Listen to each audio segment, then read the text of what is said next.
우리 오늘 예레미야서 17장에 있는 내용부터 함께 살펴보고자 합니다. 예레미야 예언자는 그 40년 동안 한결처럼 하나님께서 므낫세로 말미암아 그 극렬하게 타오르시는 그 진노가 있으셨다는 거예요. 왜냐하면 그 므낫세가 악을 행할 때 모든 백성이 그걸 너무 좋아했었고, 그리고 이제 요시아가 바르게 하려고 애를 쓰지만 그게 분위기가 그렇게 쉽게 바뀌는 게 아니거든요. 게다가 또 사람들은 결국 자기들이 좋아하는 것을 따라가기 마련입니다. 그래서 마지막 이제 하나님께서 은혜를 베푸시는 방법이 무엇이었냐면 징계는 피할 수 없다는 거예요. 그 징계와 벌은 피할 수 없는데, 왜냐하면 넘지 않을 선을 넘었기 때문에. 그래서 하나님께서 그 징계하실 때 그 진노로서 그때 그 벌을 순히 받는 그 길만 사는 길이다 하는 것을 예레미야에게 말씀하시고, 그 바벨론이 하나님의 징계의 뭉둥이니까 그 바벨론에 항복하는 게 사는 길이다, 그렇게 이제 복음을 전하고 있는 겁니다. 실제는. 근데 사람들이 듣기에는 바벨론에 항복한다는 것이 말이 되겠는가 하는 식으로 하면서 오히려 하나님 우리와 함께 하시니 평안할 거다, 하나님의 그 징계의 그 손길을 전혀 인식하지 못하고 자기들의 삶을 돌아볼 줄 아는 그런 지혜가 전혀 없는 거예요. 기도하지 않는 사람이라는 거죠. 때로는 이 기도라는 것이 하나님 앞에서 자신의 삶을 내려놓고 성찰하는 것이거든요. 특별히 고난주간 같은 이런 기간에는 그럴 수 있는 시간들을 꼭 가지는 것이 필요할 것입니다. 우리가 대체 어찌했길래 우리 구주가 되시는 예수님께서 이 땅에 오셔서 그 피를 흘리셔야 됐는가? 왜 대신 죽으셔야 하는가? 그 죄에 대한 심각성에 대해서 우리가 깊이 참 고민도 하고 자신의 속도 한번 살펴보고, 그리고 깨끗이 한번 정리를 하고 다시 하나님 앞에 설 수 있는 그런 좋은 시간들로 보내야 되는, 그것이 바로 고난주간의 의미이기도 하거든요. 그런데 이 이스라엘 백성들은 그렇게 자기를 돌아보지 못했다는 거예요. 그래서 하나님께서 뭐라고 말씀하시느냐면 그들의 죄악은 지워지지 않는다, 그런 말씀하셔요. 회개를 해야 용서가 될 텐데, 근데 전혀 자기를 돌아보지도 않고 하나님께서 잘못되었다 말씀을 하셔도 예레미야를 통해서 전혀 자기들은 잘못한 적이 없다는 거예요. 우리 한번 17장 1절부터 한번 보도록 합시다. 유다의 그 죄는 금강석 끝 철필로 기록되었으되 그들의 마음판과 그들의 제단 뿔에도 새겨져 있다. 이 마음으로부터 하나님의 뜻을 따르고자 하는 의지가 전혀 없는 거예요. 게다가 하나님 앞에 제사로 오면서도 하나님의 그 율례와 법도와 계명을 사랑하는 마음으로 따를 마음이 전혀 없는 거예요. 그 제사하면 죄는 씻어지겠지 하는 식으로 오해를 하고 있는 것이죠. 실제로 하나님 앞에 나와서 제사하는 이유는 짐승의 피를 흘릴 때 내가 죄 때문에 죽어야 되는데 정신 차리고 이제 다시는 죄 짓지 말자, 이게 돼야 되거든요. 근데 그런 식으로 되는 것이 아니라 뭐 죄 아무리 지어도 제사 드리면 다 죄는 씻어지는 것이니까 하는 식으로 오해를 한다는 거예요. 예수님의 그 십자가를 바라보면 우리가 다시는 죄 지어서는 안 되겠구나, 우리 죄 때문에 하나님의 아들까지 죽으셨는데 그런 마음을 갖는 게 인지상정일 텐데, 아이고 하나님 사랑 너무 크니까 우리가 무슨 죄를 지어도 다 용서하실 거야, 그냥 그런 식으로 생각하는 것은 뭐가 앞뒤 말이 안 맞다는 거예요. 우리가 나중에 이제 히브리서를 볼 때 그 의미에 대해서 좀 명확히 알게 될 것입니다. 이 유다 사람들의 그 죄가 지워지지 않는 그 죄인데 마음판에도 심지어 그들의 그 제단 뿔에도 다 새겨져 있습니다. 그들의 그 자녀가 높은 언덕이 푸른 나무 곁에 있는 그 제단들과 아세라들을 생각하도다. 들에 있는 나의 산아, 너의 온 영토의 그 죄로 말미암아서 내가 너의 재산과 너의 모든 보물과 산당들로 노략을 당하게 할 텐데, 내가 너에게 주었던 너의 기업에서 너의 손을 뗄 것이며, 또 내가 너로 하여금 너의 알지 못하는 땅에서 너의 원수를 섬기게 할 것이다. 알지 못하는 땅에서 원수를 섬긴다는 말이 바벨론 포로로 잡혀간다, 그런 것이죠. 이는 너희가 나의 노를 아주 맹렬하게 해서 영원히 타는 그 불을 일으켰기 때문이다. 여호와께서 이와 같이 말씀하시니라. 무릇 사람을 믿으며 육신으로 그 힘을 삼고 마음이 여호와에게서 떠난 그 사람은 저주를 받게 될 것이다.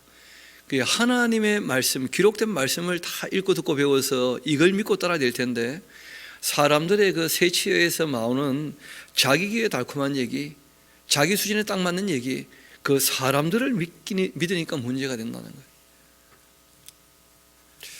그래서 우리가 하나님 말씀을 정말 차근차근 처음부터 끝까지 빠짐없이 여러 번 반복해서 읽어보면서 정말 하나님께서 원하시고 바라시는 게 무엇인가, 정말 무슨 일을 하셨고 또 어떤 일을 하고 계시며 무엇을 또 하실 것인가 우리에게 알려주신 대로 다 알아야 될 텐데, 스스로 알려고 애쓰지 않고 사람에게 자기 신앙을 의존해 버리니까 그 사람 믿고 따라가니까, 그러니까 이제 끝이 안 좋기 마련이에요.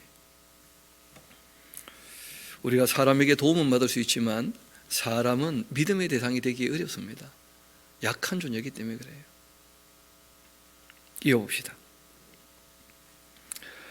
그렇게 여호와에게서 떠난 그 사람은 저주를 받을 것이라. 그는 사막의 떨기나무 같아서 좋은 일이 오는 것 보지 못하고 광야 간조한 곳 건건한 땅, 사람이 살지 않는 땅에 살게 될 거다.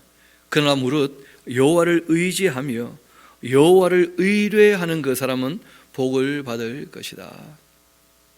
그는 물가에 심어진 나무가 그 뿌리를 강변에 뻗치고 더위가 올지라도 두려워하지 아니하고 그 입이 청청하며 가무는 해도 걱정이 없고 결실이 그치지 아니함 같다.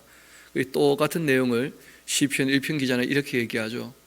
복 있는 사람은 여호와의 율법을 즐거워하며 주야로 묵상하는 사람이라는 거예요. 그 사람은 시냇가에 심은 나무가 시절을 따라 결실하는 것 같지 않겠는가, 그런 말씀을 하시는 것이죠. 만물보다 거짓되고 심히 부패한 것이 사람의 그 마음이 아니겠는가? 누가 능히 이것을 알겠는가? 사람의 마음이 너무 부패해 있다는 거예요. 거짓되기도 하고. 나 여호와는 그 심장을 살피며 폐부를 시험하고 각각 그 행위와 그 행실대로 보응을 한다. 불의로 치부하는 자는 자고새가 낳지 아니한 알을 품은 것 같아서 그 중년의 것을 떠나겠고 마침내 어리석은 자가 될 것이다. 그 의롭게 살아서 선하게 살아서 참되게 살아서 우리가 이 풍요롭게 된다면야 얼마든지 은혜고 복인데, 그런데 거짓으로 또는 불의함으로 악함으로 풍요롭게 되었다면, 부를 쌓았다면 거기에 대한 심판은 반드시 있다고 성경은 말씀하십니다.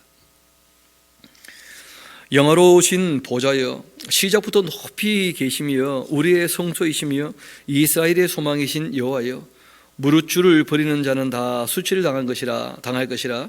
무릇 여호와를 떠나는 자는 흙의 기록이 되오리니 이는 생수의 근원이신 여호와를 버림이니이다. 여호와여, 주는 나의 찬송이시오니 나를 고쳐주십시오. 그리하시면 내가 낫겠나이다.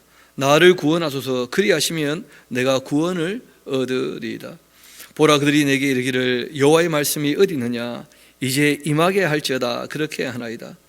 나는 목자의 직분에서 물러가지 아니하고 주를 따라 싸우며 재앙의 그 날도 내가 원하지 아니했음을 주께서 아시는 바라. 내 입술에서 나온 것이 주의 목전에 있나이다.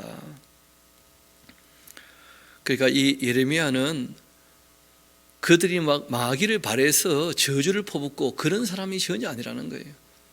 바벨론에 항복하라 하는 이유가 그게 살 길이기 때문에 하나님의 그 징벌을 순히 받으라고 한 것이지, 맞는 것을 오히려 쳐다보면서 기뻐하고 즐거워하고 그런 심보가 있는 사람이 전혀 아니거든요.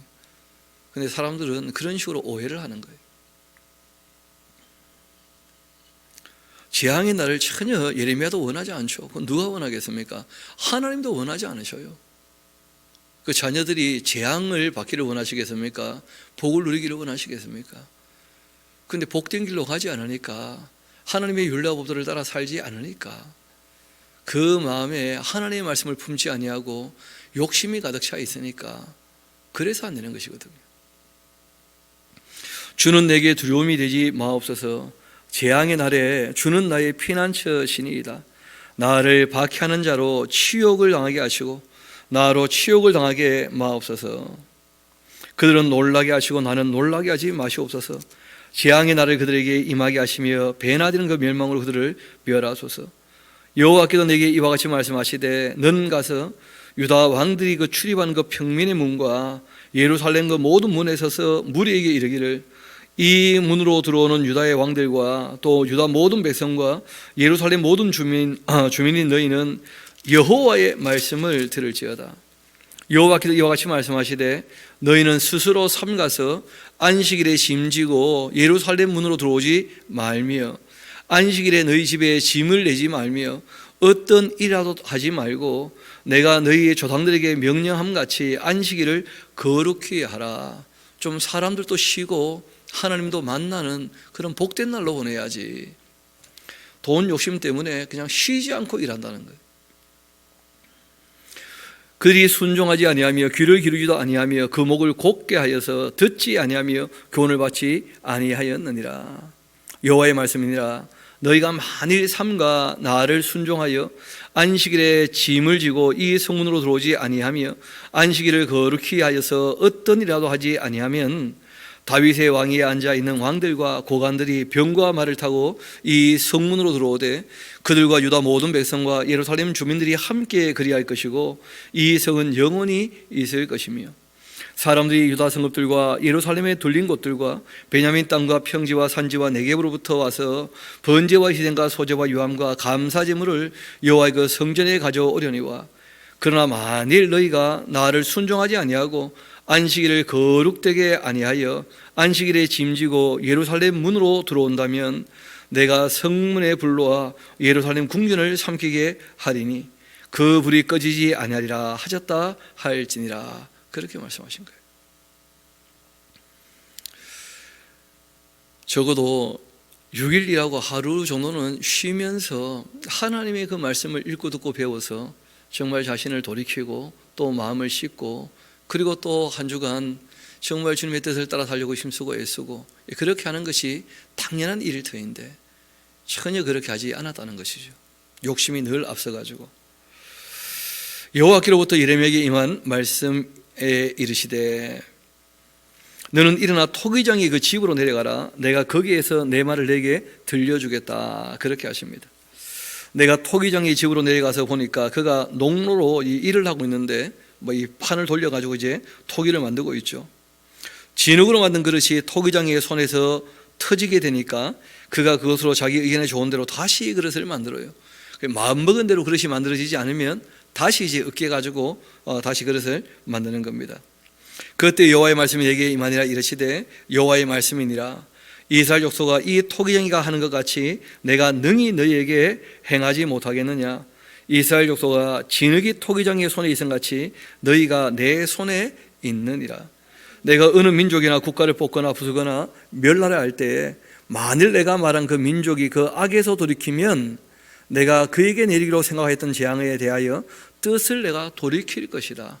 하나님께서 사람들 하는 거 봐서 얼마든지 마음 바꾸실 거라는 거예요. 하나님께서 크게 계획하셨던 예정하셨던 그 일은 하늘에서 다 이루어집니다.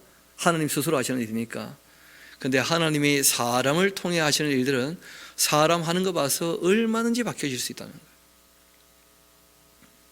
그렇게 뜻을 돌이키겠고 내가 어느 민족이나 국가를 건설하거나 심으려 할 때에 만일 그들이 나보기에 악한 것을 행하여 내 목소리를 청종하지 아니한다면 내가 그에게 유익하게 하리라 했던 그 복에 대하여 뜻을 돌이킬 것이다.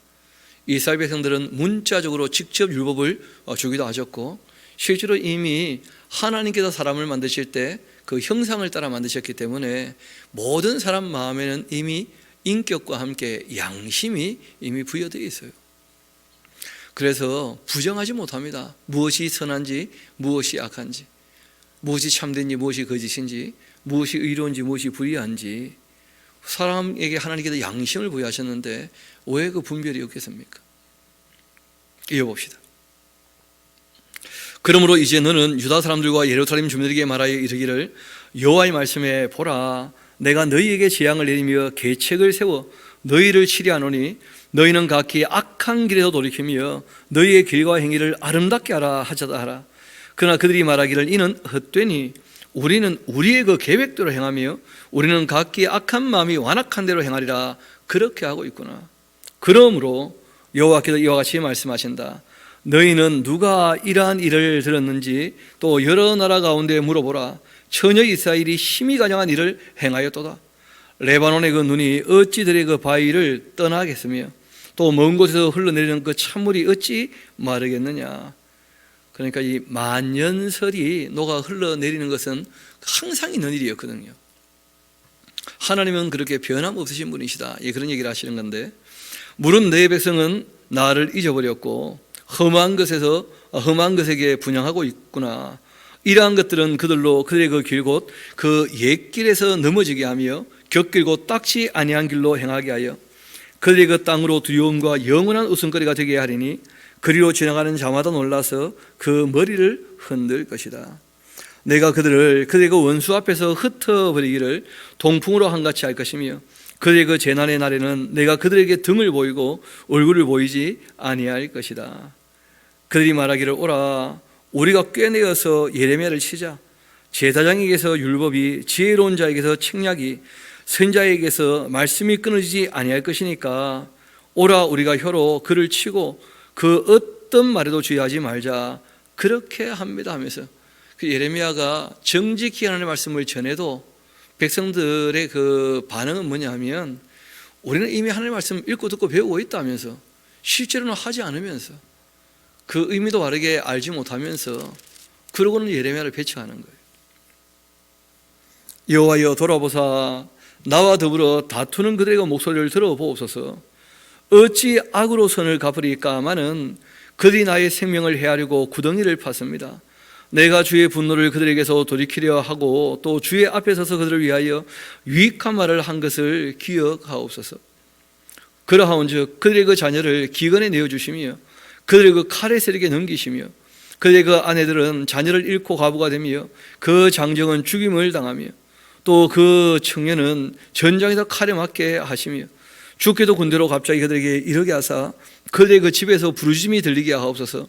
이는 그들이 나를 잡으려고 구덩이를 팠고 내 발을 빠뜨리려고 올무를 놓았음이니이다 하면서, 여러분 이전에는 예레미야가 하나님께서 징계하시겠다 하면 그 막았으면서 기도했던 거 아닙니까? 여태까지 용서하신 것처럼 용서해 주시라. 그런데 일을 해보면 해볼수록 예레미야가 알게 되는 거예요. 하나님 왜 그런 마음을 품으셨는지, 왜 하나님께서 진노로 그들을 징계하려고 하시는지, 그 하나님 마음에 이제 감각되어서 하나님께서 하시고자 하시는 대로 정말 그들이 그렇게 저주받아 마땅합니다. 그렇게 얘기를 하게 되는 거예요. 여호와여 그들이 나를 죽이려 하는 그 계략을 주께서 다 아시지 않습니까? 그 악을 사하지 마옵시며 그들의 그 죄를 주의 목전에서 지우지 마시고 그들을 그 주 앞에서 넘어지게 하시되 주께서 노하시는 때 이같이 그들에게 행하옵소서. 그렇게 기도했습니다. 여호와께서 또 이와 같이 말씀하시되 가서 토기장의 그 옹기를 사라 하고 말씀하신 거예요. 여러분 그러니까 처음에 이 농로 위에 물레 위에 그 흙이 뭐 수분이 있어서 물을 때에는 뭐 이게 제대로 안 만들어지면 다시 만들고 할 수 있지 않습니까? 그런데 이게 시간이 지나면 굳기 마련이라는 거예요. 그러니까 하나님께서 이스라엘을 새롭게 하려고 애를 써보지만 시간이 지나면서 굳어져 버렸어요. 그 옹기라고 하는 것이 이제 말라버려서 굳어버린 그 그릇을 얘기하는 거 아닙니까? 그러니까 그런 그릇들은 파쇄는 할 수 있어도 다시 만들 수는 없어요. 또 파쇄한 그릇을 아무리 다시 조각을 이어붙여도 원래 그 그릇처럼 그렇게 사용할 수는 없는 법이라는 거예요. 이어봅시다. 여호와께서 이와 같이 말씀하시되 가서 토기장의 그 옹기를 사서 백성의 어른들과 제사장의 그 어른 몇 사람과 또 하시더문 어기 곁에 있는 그 흰놈의 아들이 골짜기로 와서 거기에서 내가 너에게 이런 말을 선포하여 말해라. 너 유다의 왕들과 또 예루살렘 주민아 여호와의 말씀을 좀 들어봐라. 만군의 여호와 이스라엘 하나님이 이같이 말씀하시는데 보라 내가 이곳에 재앙을 내릴 거다. 그것을 듣는 모든 자의 귀에 떨리게 될 것이다. 이는 그들이 나를 버리고 이곳을 불결하게 하며 이곳에서 자기와 또 자기 조상들과 유다 왕들이 알지 못하던 다른 신들에게 분향하며 무지한 자의 피를 이곳에 채웠기 때문이다. 또 그들이 바알을 위하여 산당을 건축하고 자기 아들들을 바알에게 번제로 불살라 드렸나니 이는 내가 명령하거나 말하거나 뜻한 바가 아니기 때문이다. 그러므로 보라, 다시는 이곳을 도벳이나 흰놈의 아들의 골짜기라 부르지 아니하고 오직 죽음의 그 골짜기라 그렇게 부르는 날이 이르게 될 것이다. 게흰놈 이렇게 될 것입니다. 게헨나, 지옥의 대명사가 될 거예요. 죽음의 골짜기. 여호와의 말이니라, 내가 이곳에서 유다와 예루살렘 계획을 무너뜨려서 그들의 그 계획을 그들로 내 대적 앞에 생명을 찾는 자의 그 손에 칼에 엎드리시게 하고 그 시체를 공중의 새와 땅의 짐승의 밥이 되게 하며 그 성부로 논란과 조롱거리가 되게 하리니 그 모든 지향으로 말미암아 지나는 자마다 놀라며 조롱할 것이며 그들이 그들의 그 원수와 그들의 그 생명을 찾는 자에게 둘러싸여서 공경에 빠질 때에 내가 그들이 그들의 그 아들의 살, 딸의 살을 먹게 하고 또 각기 친구의 살을 먹게 하리라 그렇게 하셨다는 거예요. 그렇게 하고 너는 함께 가는 자 그 목전에서 그 온기를 깨뜨려 봐라. 그들에게 이르기를 만군의 여호와께서 이와 같이 말씀하시되 사람이 토기장이의 그 그릇을 한번 깨뜨리면 다시 완전하게 할 수 없나니 이와 같이 내가 이 백성과 이 성읍을 무너뜨리리니 도벳에 매장할 자리가 없을 만큼 매장할 것이다 하고 말씀하신 거예요. 그러니까 하나님께서 왜 예레미야를 통하여 미리 다 말씀을 하시느냐 하면 여러분 사람이 그럴 수 있거든요. 어떤 일이 벌어지고 난 다음에 자기 멋대로 해석할 수 있어요. 이래서 이렇게 되었는가 보다 하면서 그렇게 해서는 하나님의 뜻이 전달이 안 되는 거예요. 이후의 사람들에게. 그래서 하나님께서 미리 될 일을 말씀하시고 그리고 내가 말한 대로 된 것 아니냐 말이에요. 특별히 이스라엘 나라는 좀 특별한 부분이 있지 않습니까? 하나님께서 제사장 나라로 세우신 나라인데 그 나라가 안 되고 말았잖아요. 그러면 사람들이 오해가 많아질 거라는 거예요. 하나님도 안 되는 일이 있는 모양이다 하면서. 그래서 하나님께서 그게 그렇게 된 게 아니고 내가 미리 다 말을 한다는 거예요. 이들이 악을 행했기 때문에, 죄를 지었기 때문에 나와 함께 하지 못하고 내가 맡긴 사명을 감당하지 않기 때문에 온 인류에게 유익하도록 세우셨는데 온 인류에게 오히려 폐악이 되고 자기들이 더 부패하니까 그래서 하나님께서 다른 일을 새로 하실 거라는 거예요. 그래서 이 예루살렘 그 이스라엘 나라는 결국 안 되고 말았고 그래서 이제 예수님이 오셔가지고 성령께서 오셔서 교회가 다시 시작이 된 거예요. 하나님 말씀이 진흙이 그 말랑말랑할 때야 얼마든지 그 나무의 어린 가지가 참 아직 부드러울 때야 얼마든지 고쳐 잡을 수 있고 휠 수 있는데 이게 굳어져 버리면 딱딱해져 버리면 굵어져 버리면 그러면 고쳐지지 않고 부러지거나 뭐 깨지고 마는 겁니다. 그래서 하나님께서 오래 참으시지만 영원히 참으시는 것이 아니다. 그래서 우리가 돌이킬 수 있을 때 은혜 받을 만한 때에 돌아와야지 정말 우리의 마음이 완악하게 굳어져 버린다면 그러면 아무리 말씀이 들어줘도 그 말씀에 열매가 전혀 없다는 거예요. 그 말씀을 따르는 삶이 없다면 아무것도 아닌 것이죠. 이어봅시다.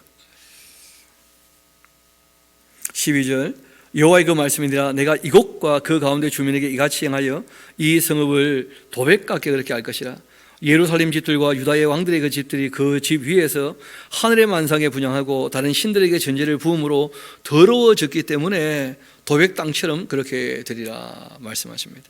도백 땅은 좀 전에 우리가 봤죠. 게헨나 그 완전히 그냥 요시아 왕 때 거기 우상을 다 쓸어버리고 거기에 불태워버리고 꺼지지 않는 불에 구더기가 영원히 죽지 않는 그런 이제 이미지가 거기서 만들어진 것인데 예루살렘도 다 그렇게 될 거라는 거예요.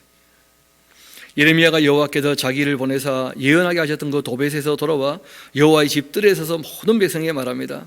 만군의 여호와 이스라엘과 하나님께서 이와 같이 말씀하시되 보라 내가 이 성읍에 대하여 선언했던 모든 재앙을 이 성읍과 그 모든 촌락에 내릴 것이니까 이유는 그들의 그 목을 곧게 하여서 하나님 말씀을 듣지 않았기 때문이다. 궁극적인 이유는 여기 있는 거예요. 하나님 하시는 말씀을 듣지 않더라는 거예요. 지금이야 계시가 완성되어서 66권 성경을 통하여 충분히 다 말씀하고 계시지 않습니까? 그런데 문제는 듣지를 않더라는 거예요. 듣지.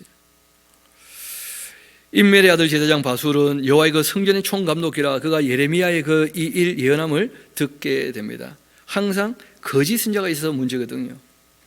이에 그 바술이 선자 예레미야를 때리고서 듣기 싫다고 여호와의 그 성전에 있는 베냐민 문 위층에 목을 씌워 가지고는 나무 고랑에 채워둡니다. 다음날 바술이 예레미야를 그 목에 씌우는 나무 고랑이에서 풀어주며 예레미야가 그에게 말하죠. 여호와께서 너의 이름을 바술이라 그렇게 아니하시고 마골 밉삽입이나 그렇게 하실 것이다.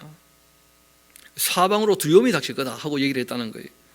여호와께서 이와 같이 말씀하시되 보라 내가 너와 너의 모든 친구들에게 두려움이 되게 하리니 그들이 그 원수들의 그 칼에 엎드릴 것이고 너의 눈은 그것을 보게 될 것이고 내가 온 유다를 바벨론 하나님의 손에 넘길 것이니까 그가 그들을 사로잡아 바벨론으로 옮겨 칼로 죽일 거다.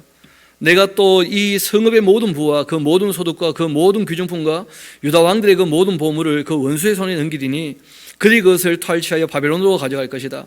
바술아 너와 내 집에 사는 모든 사람이 포로되어 옮겨지리니 너가 바벨론에 이르러 거기에서 죽어 거기 묻히게 될 거다. 너와 너의 거짓 예언을 들은 너의 모든 친구도 그와 같으랴 그렇게 하셨느니라 하면서 문제는 예레미야는 하나님 말씀을 가지고 전하는데 이 땅에 살아있을 동안에는 아무런 권력이 없었던 사람이에요. 그러니까 그 당시 이제 이 권력이 있는 이 바술 같은 사람이 듣기 싫으면 마음대로 잡아넣는 거예요, 그냥. 그래도 뭐 또 일말의 양심이 있었는지 다음날 이제 풀어주게 되니까 예레미야가 하나님 계획하신 일이 전혀 변경 없을 거라는 거예요. 왜냐하면 회개할 마음이 전혀 없으니까 이 사람들이. 결국은 바벨론에 무너진다는 거예요. 여호와여 주께서 나를 권유하셨기 때문에 내가 그 권유를 받아 싸우며 주께서 나보다 강하셔서 이기셨으므로 내가 주님의 일을 할 때마다 나는 지금 조롱거리가 되고 있습니다. 사람마다 종일토록 나를 조롱합니다. 내가 말할 때마다 외치며 파멸과 멸망을 선포하기 때문에 그 여호와의 말씀으로 말미암아서 내가 종일토록 치욕과 모욕거리가 되고 있습니다. 아무도 그 말씀 다윗에게 듣는 사람이 없습니다. 내가 다시는 여호와를 선포하지도 않고 그 이름으로 말하지 아니하리라 그렇게 하면 또 나의 그 마음이 자기 동족을 너무 사랑하거든요. 불 붙는 것 같아 골수에 사무치니 답답하여 견딜 수 없더라는 거예요. 막 결심하고 내가 하나님의 말씀 안 전해야 되겠다. 말씀 전할 때마다 아무도 들어주지도 않는데 나는 욕이나 먹고 있는데 안 해야지 하는데 안 할 수 없는 거예요. 너무 안타까우니까 될 일이 뻔히 보이는데 그래서 나가서 또 전하면 또 조 터지고 또 욕먹고 참 예레미야 어렵죠. 기도하면 하나님이 안 들으시지. 그리고 사람들에게 선포하면 사람들이 안 듣지. 또 아무 말 안 하고 집에 있겠다 그러면 자기 마음이 자기를 용납을 못해요. 동족을 사랑하니까 불 붙는 것처럼 일어나는 거예요. 나는 그 무리의 비방과 사방이 그 두려워함을 들었나이다.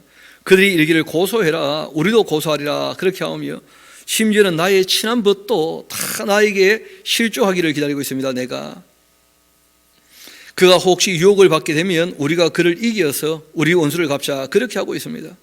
그러하오나 여호와는 두려운 용사가 되시며 나와 함께 하심으로 나를 박해하는 자들이 넘어지고 이기지 못할 것이오며 그들은 지혜롭게 행하지 못함으로 큰 치욕을 당하오리니 그 치욕은 길이 잊지 못할 것이니이다. 그래도 내가 하나님을 신뢰합니다. 하나님 옳은 것 부인할 수 없으니까. 그래서 그 과정 가운데 너무 힘들고 괴롭지만 그래서 뭐 한탄을 하기도 했지만 그러나 하나님 옳은 것 제가 인정할 수밖에 없습니다. 참 예레미야가 어렵죠. 그 삶 자체가. 의인을 시험하사 하나님께서 나도 의로운지 그렇지 않은지 검증해 보시는구나. 그렇게 하면서 그 모든 고통을 참아내는 거예요. 그 배부와 심령을 보시는 만군의 여호와여 나의 사정을 주께 아뢰었사온즉 주께서 그들에게 보복하심을 나에게 보게 하옵소서. 여호와께 노래하라 너희는 여호와를 찬양하라 가난한 자의 그 생명을 행악자의 손에서 구원하셨음이니라 하면서 그 어려움에서 벗어났으면 하는 기대와 소망을 갖고 있지만 하나님께서는 하나님 계획하신 일이 이루어지기 전까지는 그 안 되는 것이죠. 그러니까 악이 활동하게 허락하셨는데 악이 종말을 맞이하는 것은 하나님께서 세워놓으신 때와 시기가 있다는 거예요. 예언자가 하나님께 어떻게 할 수 없다는 걸 아니까, 하나님은 늘 오르신 분이시니까 이분이 어떻게 하느냐 하면, 나의 생일이 저주를 받았더라면, 사는 게 너무 고달픈 거예요. 차라리 태어나지 않았으면 좋을 뻔했는데 내가 왜 이 땅에 태어나서 이 고통을 당해야 되는가. 하나님 오르신 걸 내가 너무나 확실히 알고 믿고 그분을 따르고 있는데 이 땅에 살아가는 삶은 너무 힘겹고 너무 어렵구나. 오히려 하나님 말씀을 전할 때마다 모욕당하고 치욕당하고 두드려 맞고 갇히게 되어지고, 이런 예레미야의 그런 삶을 보면서 우리가 힘들다 그러면 되겠나, 그런 생각들을 해보는 거예요. 내 생일이 저주를 받았더라면, 욕 같은 분은 너무 힘들고 어려울 때 이런 얘기를 하시죠, 그렇죠? 자기 생일을 저주를 해요. 나의 어머니가 나를 낳던 날 복이 없었더라면, 나의 아버지에게 소식을 전하여 이르기를 당신이 등남하였다 하여 아버지를 즐겁게 하던 그 자가 저주를 받았더라면, 그 사람은 여호와께서 무너뜨리시고 후회하지 아니하신 성읍같이 되었다면, 그가 아침에는 부르짖는 소리, 낮에는 떠드는 소리를 듣게 하였다면 참 좋을 뻔했는데, 내가 안 태어나고 내가 태어난 날이 죽는 날이어가지고 좋은 소식이 없었다면, 이는 그가 나를 태에서 죽이지 아니하셨으며 나의 그 어머니를 내 무덤이 되지 않게 하셨으며 그 배가 부른 채로 항상 잊지 않게 하신 까닭이로다. 어찌하여 내가 태에서 나와서 이 고생과 슬픔을 보며 나의 나를 부끄러움으로 보내고 있는가. 이것이 짧은 세월이 아니었고 40년 넘는 세월이었다. 40년이 넘는 세월. 여호와께로부터 예레미야에게 말씀이 임하십니다. 그 시드기야 왕이 말기야의 아들 바술과 제사장 그 마세야 아들 스바냐를 예레미야에게 보냈었는데, 시드기야가 바벨론의 느부갓네살 왕이 우리를 친히 청컨대 너는 우리를 위하여 여호와께 간구해라. 여호와께서 혹시 그 모든 기적 가지고 우리를 도와 행하시면 우리가 떠나리라. 하나님의 전능하신 능력으로 우리를 도우실 거다. 강권적으로 역사하실 것이다. 중요한 것은 그들이 하나님의 말씀을 알아듣고 말씀을 따라 사느냐는 것이거든요. 아니, 악한 자를 어떻게 도우시겠어요, 하나님께서? 불의한 자에게 어떻게 하나님께서 도와주시겠냐는 거예요, 불의한 자를. 거짓된 사람들의 앞길을 어떻게 하나님께서 열어주시겠냐는 거예요. 그러니까 안 되는 것이거든요. 그런데 거짓되게 악하게 불의하게 살면서도 하나님의 능력은 또 억수로 탐내는 모양이라. 하나님의 그 능력 가지고 바벨론을 좀 물리쳐주면 좋겠다. 예레미야야 좀 기도해다오. 이런 식으로 얘기를 하니까, 그러니까 입술로는 하나님 존경하는 것처럼 마음이 멀어요. 전혀 그렇지 않다는 거예요. 예레미야가 그들에게 대답을 합니다. 너희는 시드기야에게 이와 같이 말을 해라. 이스라엘의 하나님 여호와께서 이와 같이 말씀하시는데, 보라, 너희가 성 밖에서 바벨론의 그 왕과 또 너희를 애워싼 갈대아인과 싸우는데 쓰는 너희의 손에 그 무기를 내가 뒤로 올려 돌릴 것이고 그것들을 이 성 가운데 모아드릴 거다. 내가 든 손과 강한 팔 곧 이 진노와 분노와 대노로 친히 너희를 내가 칠 거다. 내가 또 사람이나 짐승이나 이 성에 있는 것을 다 칠 텐데 그들이 큰 전염병에 죽으리라. 그렇게 하셨다 하라. 여호와의 말씀이니라. 그 후에 내가 유다의 왕 시드기야와 그 신하들과 백성과 및 이 성읍에서 전염병과 칼과 기근의 남은 자를 바벨론의 느부갓네살 왕의 그 손과 그 원수의 손과 그들의 그 생명을 찾는 자의 손에 넘길 거다. 그가 칼날로 그들을 치되 측은히 여기지 않고 긍휼히 여기지 않고 불쌍히 여기지 아니하리라. 그렇게 하셨느니라. 기도한다고 되는 게 아니라는 거잖아요. 정말 그들이 말씀을 듣고 삶을 돌이켰는가, 그게 중요하거든요. 그러니까 하나님의 율법을 듣지 않으면 기도도 가증한 거예요. 누가 봐도 그렇지 않습니까? 여호와께서 말씀하시기를 보라, 내가 너희 앞에 생명의 길과 사망의 길을 두었다. 너희는 이 백성에게 전하라. 그렇게 하셨느니라. 이 성읍에 사는 자라면, 바벨론에 항복하지 않고 끝까지 여기에 붙어있는 사람이라면 칼과 기근과 전염병에 죽으려니와 너희를 애워싼 갈대인에게 나아가서 항복하는 사람은 살게 될 것이다. 그러니까 하나님 하신 말씀을 듣고 따라야 된다는 거예요. 하나님께서 징계하실 때는 그 벌을 순히 받아야 되는 거예요. 그 목숨은 전리품같이 얻게 될 거다. 여호와의 말씀이라. 내가 나의 얼굴을 이 성읍을 향함은 복을 내리기 위함이 아니다. 하나님의 말씀을 따라 살지 않는데 복 내리실 이유가 없죠. 율법에 다 말씀하셨는데 복과 저주를. 화를 내리기 위함이라. 이 성읍이 바벨론 왕의 그 손에 넘김이 될 것이고 그는 것을 불사를 것이다. 유다 왕의 집에 대한 여호와의 말씀을 좀 들어봐라. 여호와께서 이와 같이 말씀하셨는데 다윗의 집이여, 너는 아침마다 정의롭게 판결하여 탈취당한 자를 그 압박자의 손에서 건져라. 그렇게 하지 아니하면 너희의 그 악행 때문에 내 분노가 불같이 일어나게 되고 사르게 될 텐데 능히 끌 자가 없지 않겠는가. 하나님께서 정치하는 사람들에게 원하시는 것은 성실하게 공의와 정의를 행하라는 거예요. 백성 중에 약한 자들이 압박자에게 당하지 않도록. 여호와의 말씀이니라. 골짜기와 이 병원 바위의 그 주민을 봐라. 너희가 말하기를 누가 내려와서 우리를 치리요, 누가 우리의 그 거처에 들어오리요. 그렇게 하거니와 나는 너희의 대적이라. 내가 또 너희 행위대로 너희를 벌할 것이고 내가 또 이 숲풀에 불러와서 그 모든 주의를 살을 것이다. 여호와의 말씀이니라. 여호와께서 이와 같이 또 말씀하셨는데 너는 유다 왕의 그 집에 내려가서 거기에서 이 말을 선언하여 이르기를 다윗의 왕위에 앉은 유다 왕이여, 너와 너의 신하와 이 문들로 들어오는 너의 백성은 여호와의 말씀을 좀 들어봐라. 여호와의 말씀을. 여호와께서 이와 같이 말씀하시는데 너희가 정의와 공의를 행하여 탈취당한 자를 압박하는 자의 손에서 건져주고 또 이방인과 고아와 가부를 압제하거나 학대하지 말며 이곳에서 무지한 피를 흘리지 말라. 너희가 참으로 이 말을 준행한다면, 조건절이잖아요 다.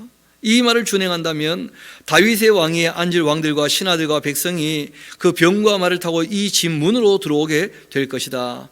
그러나 너희가 이 말을 듣지 아니한다면, 긍휼과 자비와 공의와 정의에 대한 하나님의 그 말씀, 이미 다 율법에 기록된 말씀 아닙니까? 19장부터 시작해서 25장에 있는 말씀이 바로 그 말씀이거든요. 사회에 대한 윤리지 않습니까? 정치하는 사람들에게는 사회 윤리라는 게 굉장히 중요하지 않습니까? 그러나 너희가 이 말을 듣지 아니하면 내가 나를 두고 맹세하는데 이 집이 황폐하게 될 것이다. 여호와의 말씀이니라. 그 정치할 아무 이유가 없다는 거예요. 여호와께서 유다 왕의 집에 대하여 이와 같이 말씀하시니라. 너가 나에게 이 길앗 같고 레바논의 머리이나 내가 반드시 너를 광야의 그 주민이 없는 성읍으로 만들 것이다. 원래 하나님께 참 귀한 사람들이었거든요. 다윗부터 시작해서. 그런데 하나님의 뜻을 따라 통치 안 한다면 하나님께도 아무 가치가 없다는 거예요. 내가 너를 파멸할 자를 준비하리니 그들이 각기 손에 무기를 가지고 내 아름다운 백향목을 찍어버려 던질 거다. 여러 민족들이 이 성읍으로 지나가며 서로 말하기를 여호와가 이 큰 성읍에 이같이 행하시면 어찌 됨인고. 그렇게 하겠고 그들이 대답하기를 이는 그들이 자기 하나님 여호와의 그 언약을 버리고서 다른 신들에게 절하고 그를 섬긴 까닭에 이렇게 된 게 아니냐. 그렇게 할 것이다. 너희는 죽은 자를 위하여 울지 말고 또 그를 위하여 애통하지도 말고 잡혀간 자를 위하여 슬퍼하며 울어라. 그는 다시 돌아와 그 곡을 보지 못할 것임이라. 그러니까 항복을 해야지 잡혀가는 것은 또 딴 문제가 되는 거예요. 여호와께서 유다 왕 요시아의 그 아들곡 그 아버지 요시아를 이어 왕이 되었다가 이곳에서 나간 그 살룸 여호아스를 얘기하는 거죠. 애굽에 잡혀갔던. 이와 같이 말씀하시니라. 그가 이곳으로 다시 돌아오지 못하고 잡혀간 곳에서 그가 거기서 죽으리니 이 땅을 다시 보지 못할 것이다.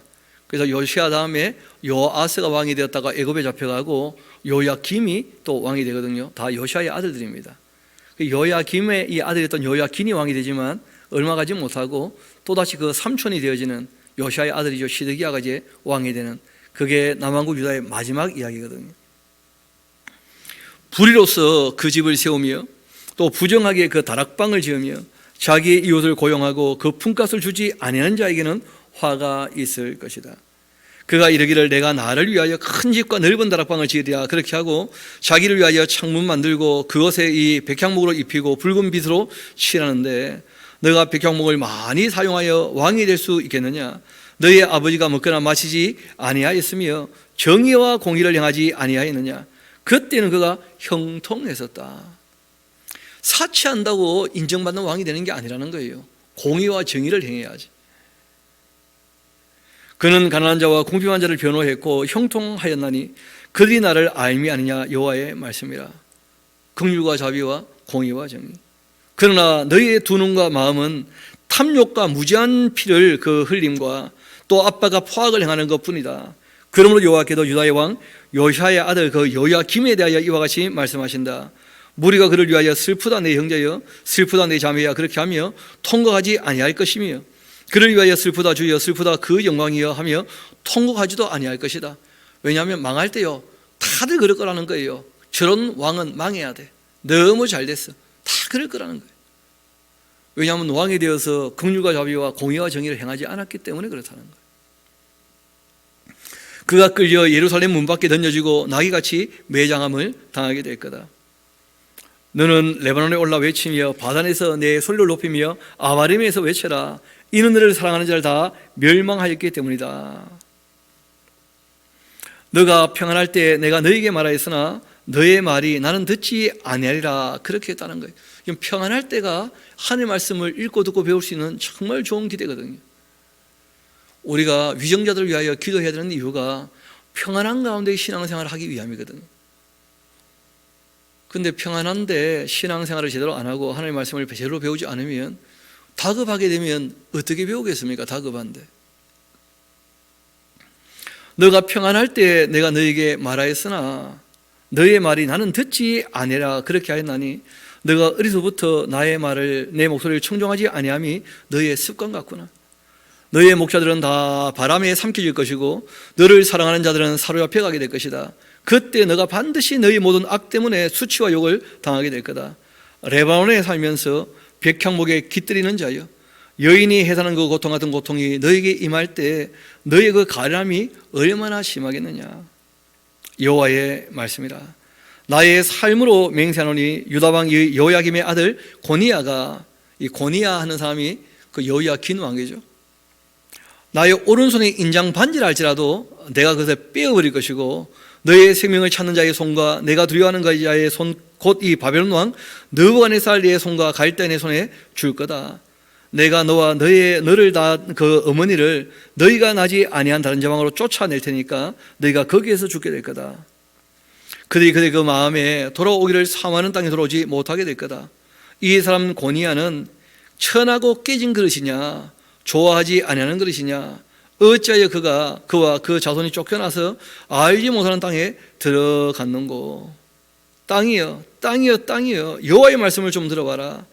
여호와께서 이와 같이 말씀하시는데 너희는 이 사람이 자식이 없겠고 그리고 그 평생 동안 형통하지 못할 자라. 그렇게 기록해라.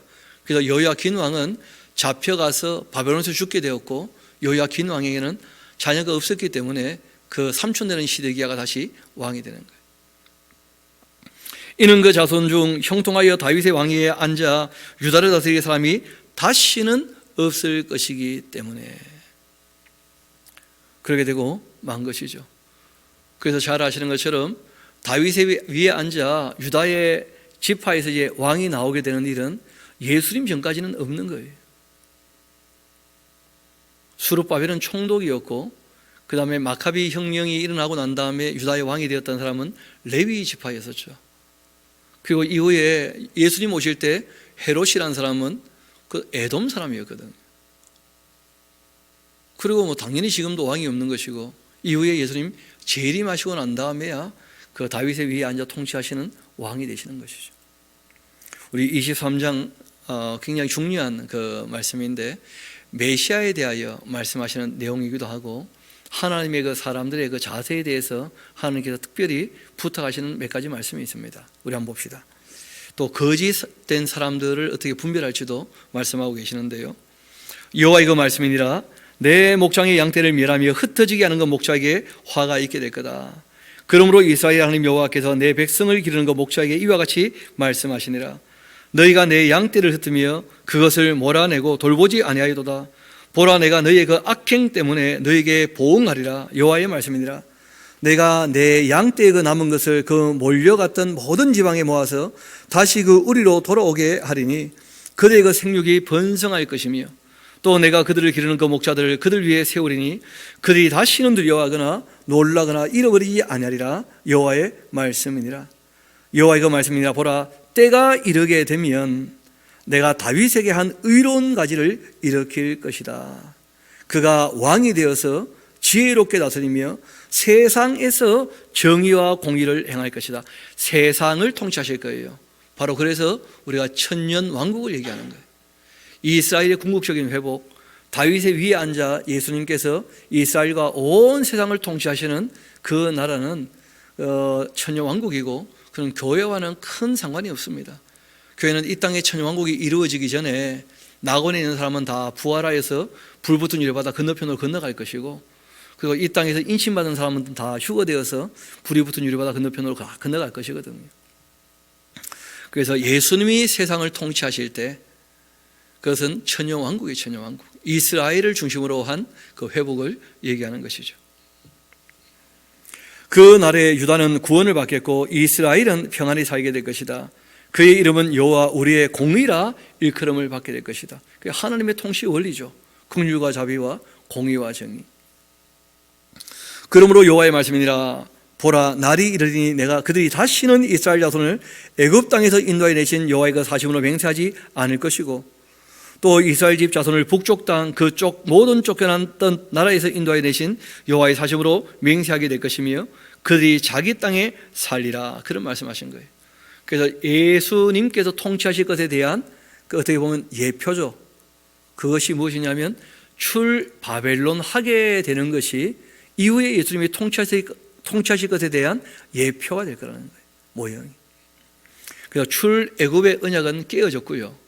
다시 출바벨론 언약을 맺게 되는 겁니다. 선지자들에 대한 말씀이라. 예수님에 대한 얘기를 하시고 난 다음에 선지자에 대한 말씀을 하시는데, 예언자가 이런 말을 합니다. 내 마음이 상하며 내 모든 뼈가 떨리고 내가 취한 사람 같으며 포도주에 잡힌 사람 같이 되었는데 이는 여호와의 그 거룩한 말씀 때문이었다. 하나님 말씀을 듣고 충격을 좀 받았어요. 이 예레미야 예언자가. 이 땅에 가늠하는 자가 가득한데 저주로 말미암아 땅이 슬퍼하며 광야의 초장들이 마르나니 그들의 그 행위가 악하고 힘쓰는 것이 정직하지 못함이로다. 여호와의 말씀이로다. 선지자와 제사장들이 다 사악하다는 거예요. 그 예레미야가 충격을 받는 거죠. 그 당시 모든 이 선지자 제사장들 다 사악하다는 거예요. 내가 나의 집에서도 그들의 악을 발견하고 있다. 하나님의 일을 하는 사람들이 더 악하다는 거예요. 충격이 되지 않겠어요? 그러므로 그들의 그 길이 그들에게 어두운 가운데 미끄러운 것과 같이 되었고 그들이 그 밀어냄을 당하여 그 길에 엎드질 것이라. 그들을 벌하는 해에 내가 그들에게 재앙을 내릴 것이다. 여호와의 말씀이니라. 내가 사마리아 선지자들 가운데 우명을 받는데 그들은 바알을 의지하고 예언하면서 내 백성 이스라엘을 그릇되게 했다. 내가 예루살렘 선지자들 가운데 또 가증한 일을 봤는데 그들은 간음을 행하며 거짓을 말하며 악을 행하는 자의 손을 강하게 하고 있고 사람으로 그 악에서 돌이킴이 없게 하고 있더라. 그들은 다 내 앞에서 소돔과 다름이 없고 그 주민은 고모라와 다름이 없느니라. 그러므로 만군의 여호와께서 선지자에 대하여 이와 같이 말씀하셨는데 보라, 내가 그들에게 쑥을 먹이며 독한 물을 마시게 하리니 이는 사악이 예루살렘 선지자들로부터 나와 온 땅에 퍼짐이라. 그렇게 하시니라. 만군의 여호와께서 이와 같이 말씀하시되 너희에게 예언하는 그 선지자들의 말을 듣지 말아라. 그들은 너희에게 헛된 것을 가르치고 있다. 그들이 말한 묵시는 하나님 말씀이 아니고 자기 마음으로 말미암은 거라는 거예요. 여호와의 입에서 나온 것이 아니니라. 그게 하나님 입에서 나온 말씀인지 자기 마음에서 나는 말인지는 어떻게 검증하느냐? 이미 오경이라고 하는 율법이 있잖아요. 그리고 그 말씀대로 하나님께서 어떻게 역사를 그렇게 섭리해 오셨는지가 다 확인되지 않습니까? 그리고 앞선 예언자들의 그 글들이 그 역사를 통하여 검증되었잖아요. 그러면 지금 누가 무슨 말을 해도 기록된 하나님의 말씀에 비추어서 참인지 거짓인지 누군지 알 수 있는 것이죠. 예레미야 때도 마찬가지고 지금도 마찬가지고 그 기록된 말씀을 가지고 우리가 늘 검증하는 거예요.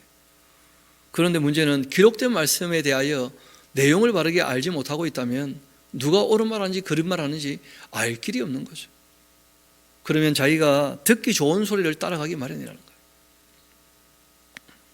이어봅시다. 16절 다시 봅시다. 만군의 여호와께서 이와 같이 말씀하시되 너희에게 예언하는 그 선지자의 말을 듣지 말아라. 그들은 너희에게 헛된 것을 가르치고 있다.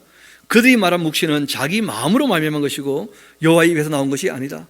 항상 그들이 나를 멸시하는 자에게도 말하기를 너희는 평안하리라 여호와의 말씀이라 그렇게 하며 또 자기 마음이 완악한 대로 행하는 모든 사람에게 이르기를 재앙이 너희에게 임하지 아니하리라 그렇게 하고 있구나. 누가 여호와의 그 회의에 참여하여 그 말을 알아들었으며 누가 귀를 기울여 그 말을 들었겠느냐. 보라, 여호와의 그 노염이 일어나 폭풍과 회오리 바람처럼 악인의 머리를 칠 거다. 여호와의 그 진노가 내 마음에 뜻하는 바를 행하여서 이루기까지는 그치지 아니하나니 너희가 끝날이 되어야 그것을 완전히 깨닫게 될 것이다. 끝이 되어야. 예수님 재림하시고 난 다음에야 하나님 말씀이 옳다, 누가 정말 올바른 말을 했는지 누가 거짓 선지자였는지 그때 가봐야 알게 될 거다. 끝날에 그것을 완전히 깨닫게 될 거다. 이 선지자들은 내가 보내지도 않았는데 얼마나 열심을 내는지. 그러니까 사람이 욕심을 가지고도 얼마든지 열심히 낼 수 있거든. 성공할 거라고. 이 선지자들은 내가 보내지 아니하였어도 다름질하며 내가 그들에게 이르지 아니했어도 예언하고 있구나. 그들이 만일 나의 회의에 참여하였더라면 내 백성에게 내 말을 들려주어서 그들을 그 악한 길과 악한 행위에서 돌이키게 했을 텐데 하나님 말씀이 일하시다면서 참되게 선하게 의롭게 살도록 가르쳤을 텐데. 여호와의 말씀이라 나는 가까운 데 있는 하나님이고 멀은 데 있는 하나님은 아니겠느냐. 여호와의 말씀이라 사람이 내게 보이지 아니하려고 누가 자신을 은밀한 곳에 숨길 수가 있겠느냐. 여호와가 말하노라 나는 천지에 충만하지 않느냐. 그러니까 율법을 직접 배우지 않았다 할지라도 새겨져 있는 양심이 있을 텐데 내 이름을 가지고 거짓을 예언하는 그 선지자들의 말에 내가 꿈꾸었다 그렇게 말하는 걸 내가 들었다. 그러니까 이 거짓 예언자들은 하나님 말씀을 가지고 자기 꿈을 이루려고 해요. 자기 꿈.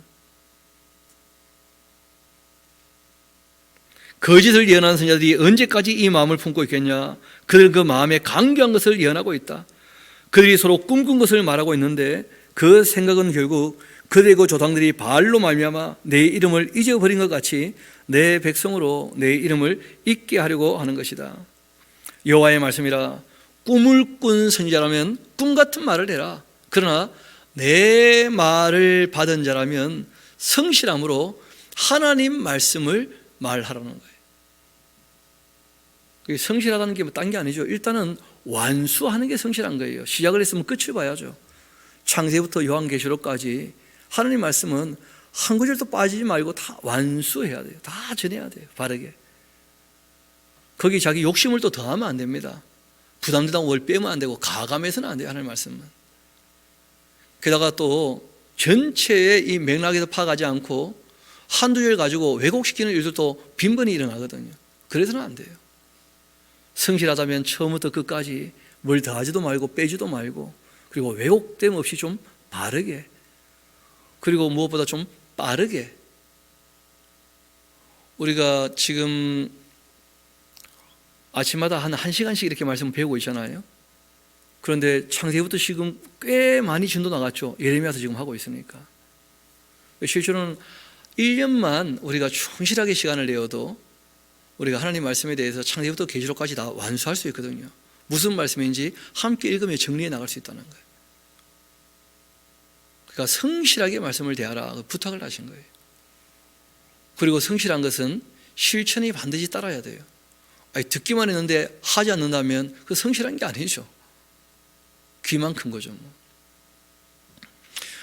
내 말을 받은 자는 성실함으로 내 말을 말하라. 겨와 어찌 알곡이 같겠냐. 이게 바로 그 쭉정이하고 알곡인 거예요. 여호와의 말씀이라 내 말이 불같지 아니하냐. 바위를 치도 부드리는 방망이 같지 아니하냐. 여호와의 말씀이라. 그러므로 보라, 서로 내 말을 도둑질하는 선지자들 내가 칠 것이다. 하나님의 말씀을 도둑질하는 사람들이 있다는 거예요. 그러니까 여기서 조금 저기서 조금 해가지고 부분적인 것을 가지고 자기의 욕심을 얘기하고자 하는, 그거 왜곡시키는 거죠. 하나님 말씀을 원래 하고자 하는 그 말씀을 우리가 알아들으려면 처음부터 끝까지를 다 봐야지만 알아듣게 됩니다. 처음도 얘기 안 하고 끝도 얘기 안 하면 밑도 끝도 없는 얘기잖아요. 밑도 끝도 없는 얘기. 그래서 창세기도 바르게 알고 계시록도 바르게 알고, 실제로는 처음도 중요하고 끝도 중요하지만 그 중간에 그 본문은 본래 하려는 얘기니까 얼마나 중요하겠어요. 성경 66권 중에 단 한 권도 중요하지 않은 책이 없어요. 다 배워야 됩니다. 순서대로 차근차근 배우면 제일 확실히 알아듣겠죠. 이어봅시다. 여호와의 말씀이라. 그러므로 보라, 서로 내 말을 독질하는 선지자들을 내가 칠 거다. 여호와의 말씀이라. 보라, 그들이 혀를 올려서 여호와가 말씀하셨다 하는 선지자들 내가 칠 거다.